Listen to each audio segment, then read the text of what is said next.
तर भोंदू अशोक खरातच्या पत्नीचं सिन्नर तालुक्यातल्या पाळळी गावामध्ये माहेर आहे। एबीपी माझाची टीम तिथे पोहोचली आहे। इथल्या ग्रामस्थांशी माझाच्या प्रतिनिधींनी संवाद साधला।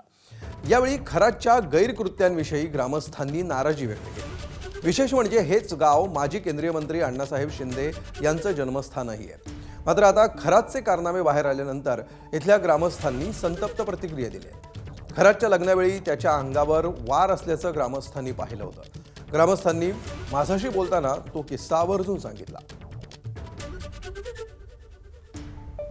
लग्न हे गावामध्ये मारुती मंदिर येथेच झालं आणि यांची जी परिस्थिती होती कल्पना खरात यांची अतिशय हलाखीची परिस्थिती होती।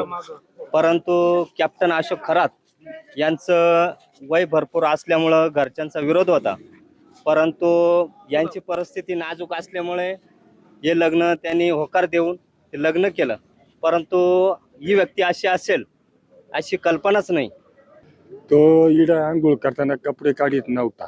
म्हणलं कपडे काढून काढीत नव्हता। हळद लावायच्या टायमाला कपडे काढले, त्याच्या अंगावर वार सुद्धा होती, थोडीशी वळखणा वाटत्या। मागून त्यांना काढली, त्याला वय जास्त होतं। पण आता त्यांचा संबंध झाला इथपर्यंत माहिती, पुढचं काय घडणार हे माहित नाही।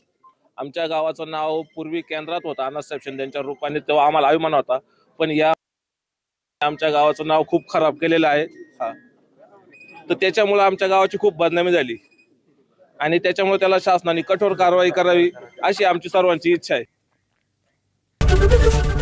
एबीपी माझा, उघडा डोळे बघा नीट।